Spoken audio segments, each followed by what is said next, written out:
சிறுகடிக்க ஆசை சீரியல்ல அடுத்து வர எபிசோட்ல நம்ம ரோகிணி இருந்துட்டு கிறிஷை பார்க்கறதுக்காக போறாங்க.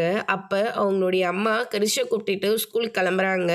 கிறிஷ் இருந்துட்டு, அம்மா இன்னைக்கு நீங்க கொண்டு போய் விடுங்க, எனக்கு உங்களோட போகணும்னு ரொம்ப ஆசையா இருக்கு அப்படின்ற மாதிரி கிறிஷ் வந்து சொல்லிடுறாங்க. அதுக்கு அடுத்ததா, இல்லை கிறிஷ் எனக்கு கொஞ்சம் வேலை இருக்கு, நான் உன்னை பார்த்துட்டு போலான்னு தான் நான் வந்தேன், நான் கிளம்புறேன், நீ பாட்டியோடவே கிளம்பி போப்பா அப்படின்ற மாதிரி ரோகிணி வந்து சொல்லிடுறாங்க. உடனே மகேஷ் இருந்துட்டு, ஏற்கனவே அவன் உன்னோட அன்பு இல்லைன்னு சொல்லிட்டு தான் அவன் ஒரு பையனை அடிக்கிற அளவுக்கு சீர்திருத்த பள்ளிக்கு போகிற அளவுக்கு இருந்தான்.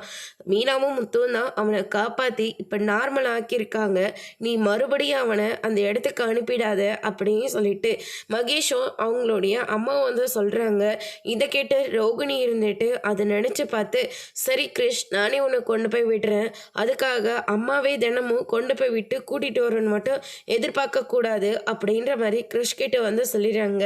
இல்லைம்மா, நீ வீக்லி ஒரு 2 டைம்ஸ் இல்லை 1 டைம்ஸ் மட்டும் கூட்டிகிட்டு வந்துடுங்க அப்படின்ற மாதிரி கிறிஷ் வந்து சொல்லிடுறாங்க. அதுக்கு அடுத்ததான் வந்து பார்த்தீங்கன்னா, விஜயா இருந்துட்டு டாக்டர் பட்டத்துக்கு ஆசைப்பட்டு ஸ்கூலுக்கு டொனேஷன் கொடுக்குறதா சொல்லி அங்கே அந்த கிறிஷ் படிக்கிற அதே ஸ்கூலுக்கு தான் கிளம்புறாங்க. டொனேஷன் கொடுத்துட்டு ரிட்டர்ன் வந்துட்டு இருக்கிற போது ரோகிணி வந்து கிறிஷை கூட்டிகிட்டு வரதை விஜயா அண்ணாமலை 2 பேருமே பார்த்துடுறாங்க. பார்த்த உடனே இந்த பையனை எதுக்காக கூட்டிகிட்டு வரான்னு சொல்லிட்டு பயங்கர அதிர்ச்சியில் இருக்காங்க. அதோட இன்னைக்கான பிரம முடிச்சிருக்காங்க. இனி சிறுகடைக்க ஆசையில் ரோகிணியை பற்றின விஷயம் விஜயாவுக்கு தெரிந்தால் அடுத்தடுத்து என்னெல்லாம் நடக்க போகுதுன்றதை வெயிட் பண்ணி